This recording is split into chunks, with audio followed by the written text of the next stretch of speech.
अस्सलाम वालेकुम।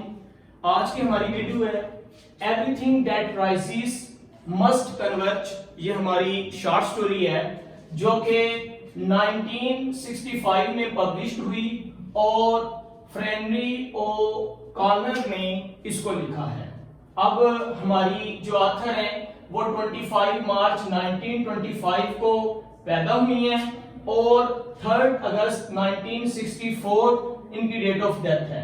अगर इनके वर्क के हवाले से देखा जाए तो अमेरिकन नॉवेलिस्ट रही हैं, शॉर्ट स्टोरी राइटर रही हैं, एसेइस्ट रही हैं। इसके अलावा मेजर और जो इनके वर्क्स हैं, 2 नॉवेल्स लिखे इन्होंने, 32 शॉर्ट स्टोरीज हैं।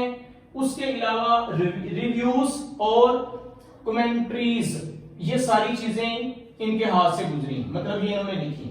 उसके अलावा अगर बात की जाए इनके फेथ की तो ये रोमन कैथोलिक का फेथ रखती थी और यही इनके वर्क के अंदर हमें नजर आता है।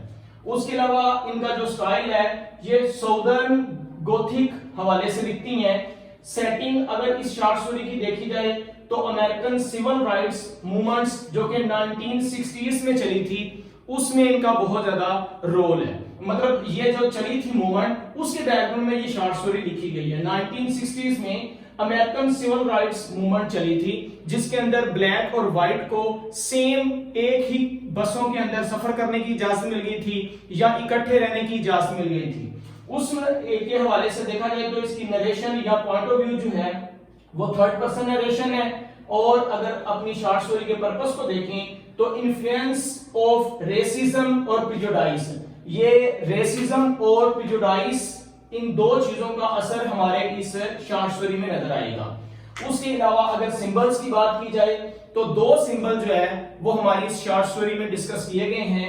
एक हेड है जो कि ट्रांसफॉर्मिंग कल्चर को जाहिर करता है। उसके अलावा एक पेनी है जो पेट्रोनाइजिंग एटीट्यूड को, मतलब अमीरों का गरीबों के ऊपर जो पेट्रोनाइजिंग रवैया है उसको जाहिर करती है। उसके अलावा एक हमारे पास प्लेस जहां पे जाना है मदर ने, YMCA, ये एक्सरसाइज सेंटर है, वहां पर जूलियन की मदर जाती हैं, वो प्लेस बता दी गई है। अगर थीम्स की बात की जाए तो racism, sin, pride, generation gap, repentance, class, discrimination और मोरालिटी, ये चंद थीम्स हैं जो इस शॉर्ट स्टोरी में हम देखते हैं। मजीद अगर हम कैरेक्टर्स की बात करें तो नंबर 1 जूलियन, ये बेटे का नाम है जूलियन, जो कि असल में बहुत ज्यादा हार्श है और अगेंस्ट रेसिज्म है, मतलब ये रेसिज्म के खिलाफ है। रेसिज्म के खिलाफ ये क्यों है? क्योंकि इसने तालीम हासिल की है और उसकी तालीम ने उसे इस काबिल बना दिया कि वो नस्ल परस्ती को छोड़ दे। उसके अलावा अगर देखा जाए मदर को तो ये असल में मदर जूलियन की मदर है, ठीक है। ये जो है वो रेसिस्ट भी है और कंजर्वेटिव भी है, मतलब इसकी पुरानी सोच है और ये रेसिस्ट कहलाती है। उसके अलावा एक और हमारे पास कैरेक्टर आएगा कार्वर। ये एक 4 इयर्स ओल्ड ब्लैक बॉय है, 4 साल इसकी उम्र है और अगर इसको देखा जाए तो ये भी एक मतलब के बहुत ज्यादा ब्लैक है और मतलब माँ के साथ मानूस है, जूलियन की माँ के साथ, उसके साथ खेलते हैं, आगे हम डिस्कस करेंगे। और ये जो मदर मैंने यहाँ पे मेंशन की है ये असल में कार्वर की मदर है। ये वाली मदर जो है वो जूलियन की मदर है और ये कार्वर की मदर है। ये क्या है? हिट्स जूलियंस मदर सेम है। अच्छा, जिस किस्म का जूलियन की माँ ने हैट पहना हुआ है इसी तरह का इस ब्लैक ने भी सेम हैट पहना हुआ है। इसका मतलब यह है कि अब डिफरेंस ऑफ क्लास खत्म हो रहा है। और ये क्या करती है? हिट्स जूलियंस मदर, जूलियन की मां को एक ठोकर भी मारती है, अपने पर्स के साथ जरब लगाती है और वो गिर जाती है। वो आके एंड पे आपको मैं बताता हूं समरी के अंदर या मेन पॉइंट्स के अंदर कि वो क्यों उसको मारा जाता है। उसके अलावा एक हमारे पास कैरेक्टर है black man, sits next to Julian, reads paper. ये जो ब्लैक मैन है ये जब बस के अंदर ये सफर कर रहे होते हैं तो उस वक्त बस में आता है और जूलियन के साथ बैठ जाता है और अखबार पढ़नी शुरू कर देता है।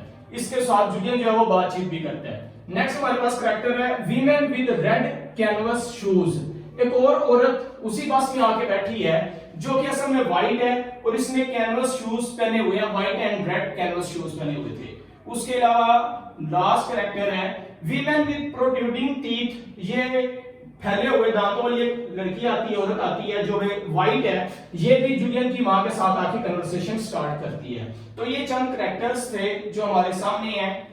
अगर स्टोरी के मेन पॉइंट का जिक्र किया जाए तो इसके अंदर हमें ये पता चलता है कि एक जूलियन और एक उसकी मदर है, उसके अलावा एक कार्वर है और एक उसकी मदर है। ये चार मेन कैरेक्टर देखते हैं। अब बेटा जो है वो ग्रेजुएटेड है और माँ जो है वो रेसिस्ट है, मतलब अपनी माजी के साथ जुड़ी हुई है, क्योंकि वो आबाओ अजदाद के लिहाज से बहुत ज्यादा अमीर खानदान से ताल्लुक रखने वाली थी और इसी वजह से वो अभी अपने पास को याद रखे हुए है। लेकिन बेटा जो है वो नए ख्यालात रखता है। माँ के ब्लड प्रेशर के मरीज होने की वजह से उसे एक्सरसाइज क्लासेस लेनी पड़ती हैं जूलियन की मदर को, और बेटे को अपने साथ इसलिए लेके जाती हैं क्योंकि वहां पर ब्लैक भी एक ही बस के अंदर सफर करते हैं जिसके अंदर व्हाइट पीपल सफर करते हैं, व्हाइट पीपल जो है वो ट्रैवलिंग कर रहे हैं। तो इसी वजह से होता ये है कि माँ अकेला सफर करना नहीं चाहती, वो अपने बेटे को साथ लेके जाती है।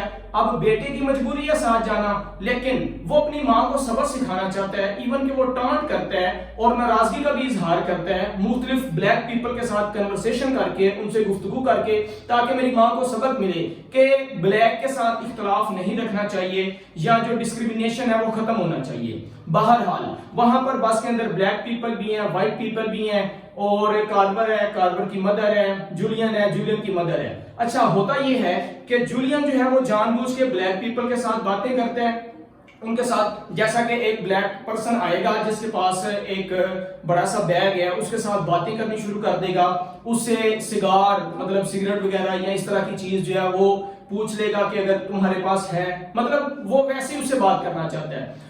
एट द एंड मुख्तसर ये है कि जब दोनों उतरने लगते हैं, ब्लैक और व्हाइट, मतलब कार्वर और कार्वर की माँ उतरने लगती है बस से, तो उसी स्टॉप पे जूलियन और जूलियन की मदर ने भी उतरना होता है। और उस वक्त क्या होता है कि जो जूलियन की माँ है, चूंकि वो बच्चे के साथ खेल रही थी और उसके साथ बच्चों से प्यार भी करती है, तो वो उसको एक पेनी देती है जिस पर इख्तलाफ बढ़ जाता है, और कार्वर की मदर जो है वो जूलियन की माँ को एक परस मारती है जिससे वो गिर जाती है। अब ये होता है कि बजाय इसके कि जूलियन अपनी माँ से हमदर्दी का इजहार करता और उसके पास आता, वो ऐसा करता है कि अपनी माँ को मजीद डांटता है, उसे सबक सिखाने के लिए कि तुमने जैसा बुरा किया है वैसे ही तुम्हारे साथ होना चाहिए। अच्छा, इसी हालात की नजाकत को ना समझते हुए बच्चा जब मजीद टांट करता है तो माँ की हालत बिगड़ जाती है और माँ जो है वो उसे हेल्प के लिए कहती है कि किसी को बुला के लाओ, ग्रैंडफादर को या किसी नौकरानी को बुला के लाओ जो माजी में उसकी रही। इतनी देर में जूलियन भागता है और भाग दौड़ के अंदर ही जब वो वापस पलटता है तो उस वक्त काफी देर हो चुकी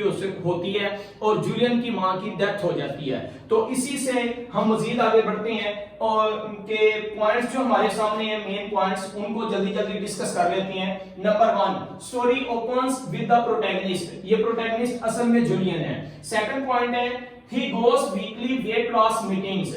वो जो वेट लॉस मीटिंग्स होती हैं जिसमें उसकी मां जाती है, उसको लेके जाना होता है, तो इस वजह से बेटे को साथ जाना पड़ता है। Julian mother has high blood pressure. मां का वेट ज्यादा है, इस वजह से ब्लड प्रेशर का जो है ना वो उन्हें मर्ज है। नेक्स्ट है she wants her son to cooperate with her.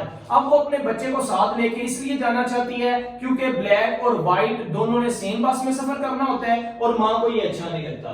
Sons views are quite opposite. अब मां के ख्यालात पुराने हैं, वो माजी से वाबस्ता है, बेटा फ्यूचर के बारे में सोचता है, दोनों के ख्यालात एक दूसरे से नहीं मिलते। नेक्स्ट 6 नंबर पॉइंट है Julian lives in present and future लेकिन his mother lives in past. वो माजी में रहती है और जूलियन जो है वो हाल में रहता है या मुस्तकबिल में रहता है और माजी के बारे में सोचती है कि उसके ग्रैंडफादर के 200 गुलाम हुआ करते थे और वो इस तरह करके हमारे लिए काम किया करते थे।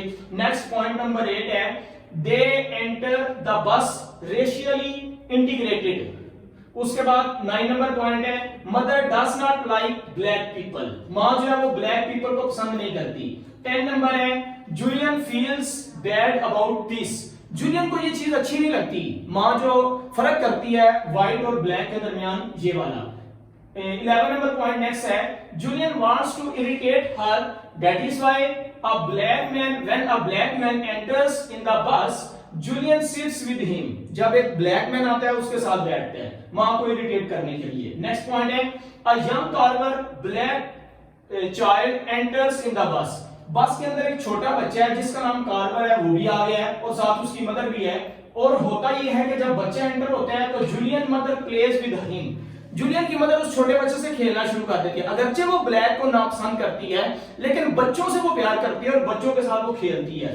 तो उसके बाद Carver mother does not like, जो कार्वर की मदर है जो कि ब्लैक असल में लेडी है, वो नहीं पसंद करती कि जूलियन की मदर जो है वो मेरे बेटे के साथ खेले। इसी वजह से both leaves the bus same stop. वो जो दोनों हैं कार्वर और कार्वर की मदर, जूलियन और जूलियन की मदर, एक ही स्टॉप पे दोनों रुकते हैं, उतरते हैं बस से। और Julian mother gives child a penny, वो बच्चे को एक पेनी देती है, एक सिक्का देती है। ये असल में उसका अथॉरिटेटिव बिहेवियर शो करता है और वैसे भी ये बच्चों को एक पेनी वगैरह देना उसकी आदत रही है।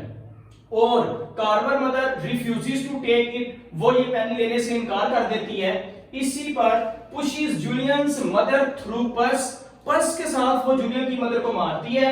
Julian mother falls on the ground, Julian की मदर जमीन पे गिर जाती है। शी लुक्स डिसओरिएंटेड, वो बहुत ज्यादा, उसका चेहरे की रंगत बिगड़ जाती है क्योंकि वो बहुत ज्यादा तकलीफ में है, परेशानी में है।